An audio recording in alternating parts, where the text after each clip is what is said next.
Okay, guess we're just about ready to record. Okay, somebody's calling me. Hey, Sup? I need your help again. It's still so hot out here. How did you get my number? It doesn't matter. I need your help. I'm trying to get in the mood for fall, but when it's 97 degrees in September, well, I can't get spooky. I don't know, have you tried getting Starbucks? People on TikTok like that. Yeah. Is pumpkin spice back on the menu? Trust me, that's not gonna work. Hello? Yeah, I'm here, but I'm about to film a video, so hold up really quick. I'm just gonna put you on speakerphone.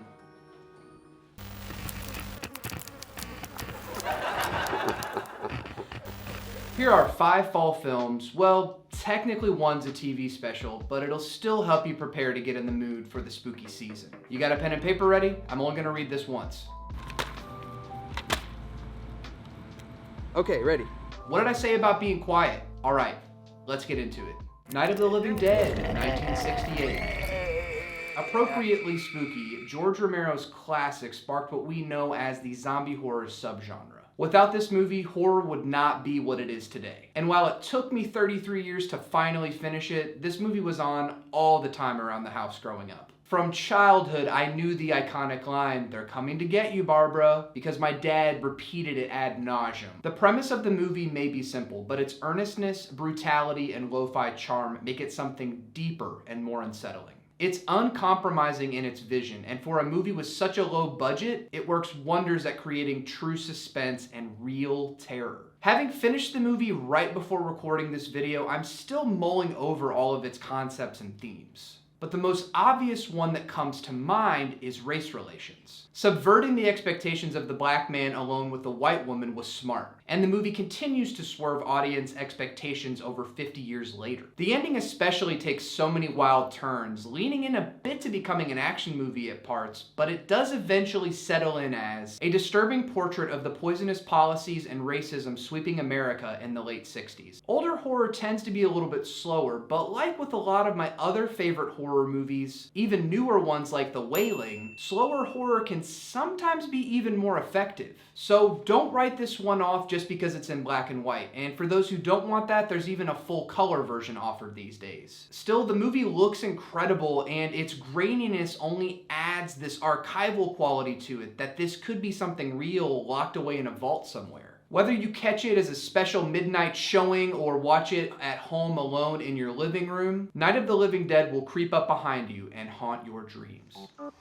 Halloween 3, Season of the Witch, 1983. Known as the black sheep of the Halloween franchise, Halloween 3 aimed to throw off audiences completely and switch up the formula. Its premise is one that John Carpenter and Deborah Hill had originally planned for Halloween, an anthology series that centers around Samhain, or Samhain, and the creepy traditions of the holiday. Halloween 3 introduced black magic, Stonehenge, and creepy children's masks, with Michael Myers nowhere in sight. Upon release, it was considered a flop for reasons previously mentioned, but since then the fan base has really carried it to new heights as a cult classic. Halloween 3's sheer swing for the fences lunacy makes it something you have to watch in order to get ready properly for the spooky season. An intriguing mystery, an incredible lead performance from Tom Adkins, and an undeniably cheery yet ominous tone make it more than just another entry in the Halloween franchise. Of all the movies on this list, this is definitely the one you should give a chance, if only for its creativity. Director Tommy Lee Wallace had worked on the franchise up until this point, and his love for the craft shows. The soundtrack especially is a highlight of this one, with John Carpenter returning along with Alan Howarth creating some of the best music of the franchise. The gang's all here as Dean Cundey also returns to do cinematography, capturing some of the best nighttime sequences I've ever seen as Tom Atkins dips in and out of the shadows of the small town of Santa Mira. All these key players help to create what is such an off-kilter and eerie movie. Halloween 3 is magical, as it will worm its way into your ear holes and eye sockets, slowly taking control over you. You'll be singing Silver Shamrock as the buzz of the television commercials carry you off into a thick, hazy sleep. The Simpsons, Treehouse of Horror 7.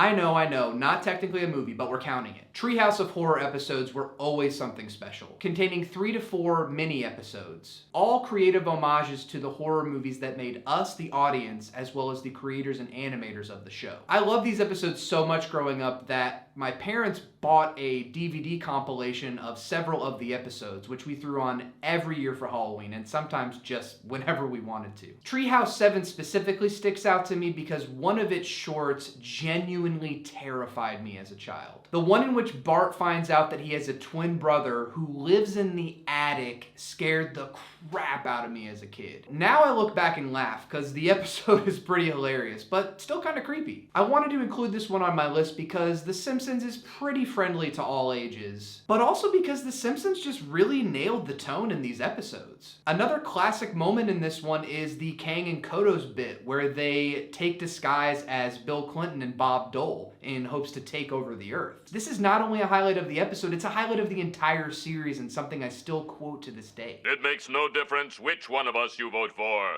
Either way, your planet is doomed. Treehouse of Horror 7 will remain amongst one of the greatest moments in the annals of animated horror comedy. It just oozes Halloween spirit and fall energy. Excellent to watch with yourself, or even better with a group. P.S. If you find a copy of that DVD collection I mentioned, DM me and send me a copy, please. The House of the Devil from 2009.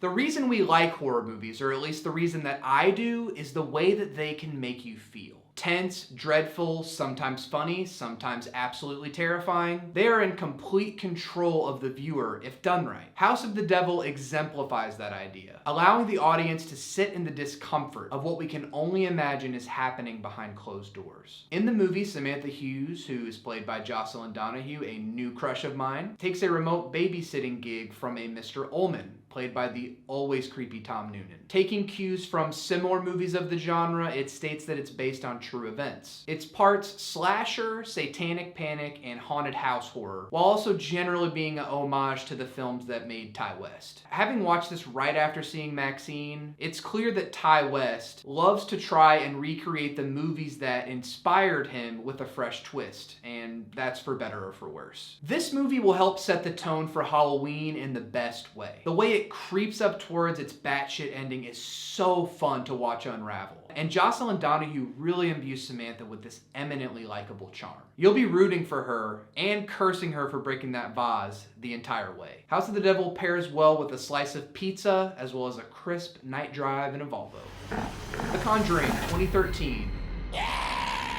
This was a recent watch for me, as I had written off the Conjuring franchise for a while. Because, you know, it's James Wan and he can be kinda hit or miss. Also recently revisited 2004 Saw. I started to see that once James Wan lays off the overdone ingredients, he can kinda cook. I was truly surprised by how enthralling the world of The Conjuring was. It felt so smart and well planned out. The Conjuring is set in the late 60s, early 70s, and like The House of the Devil, claims to be based on a true story. And it kind of is, but I don't have enough time to go into that, so you should just Google it yourself. After Roger and Carolyn Perrin, played by Ron Livingston and Lily Taylor, move into a farmhouse in Rhode Island with their 5 daughters, they notice strange happenings and events going on inside their new home. Carolyn eventually urges demonologists Ed and Lorraine Warren, played by Patrick Wilson and Vera Farmiga, to visit their house and rid them of what can only be a malevolent spirit. All of the actors mentioned add a certain magnetism to the film.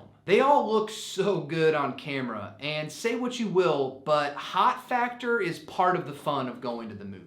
What ensues with The Conjuring is one of the best demonic possession movies I've ever seen. The movie is frightening without being overtly scary. That shows a tremendous amount of restraint. In general, I feel it's been difficult for modern horror to show that kind of restraint. I would rather wish I'd seen more of something than having seen too much of it. Moments that stick out in particular are the basement sequences, especially the possession sequence with Lily Taylor. She is such an incredible actor in these moments and absolutely a highlight of the movie. Cinematographer John Leonetti, who also worked on Child's Play 3, can I get a Heidi Ho? Heidi ho! Absolutely crushes it here. The look of the movie was perfect, exhibiting that 70s quality while still feeling fresh and fun. I need a little bit more time to sit with the material since I finished it so recently, but there's just something special about The Conjuring. Maybe it's the way that it pays homage to classics like The Exorcist, but doesn't try to be too highfalutin or big for its britches. It's just a fun horror movie, while still being pretty frickin' scary. And it's also special because the cast of characters are all so likable. The parent children are so cute and endearing, and Lily Taylor nails the loving, concerned mother in a way so understated but crucial to the movie working. The Conjuring is an example of blockbuster horror done right, and its world building in between genuinely satisfying scares and passionate character motivations makes it not just a fun fall flick, but also a great entry point for anybody who's trying to get into the horror genre. And the good news is that if you like this, there's a whole lot more and a whole lot better where that came from. Are you kidding me? I've seen all these movies and they suck. If anything, they're making it even hotter out here. I have had just about enough of you in this Curtis Reviews. I mean, come on. Ah, that's better. What are some of your favorite movies that help you get into the fall spirit? Leave all the comments below, and before you go, don't forget to like and smash that subscribe button. I appreciate so much you all watching this video and continuing to support the channel. I hope that I get to see you again, but until next time, say your prayers. Definitely don't eat that pizza that the creepy dude paid for. Praise Kang and Kodos, and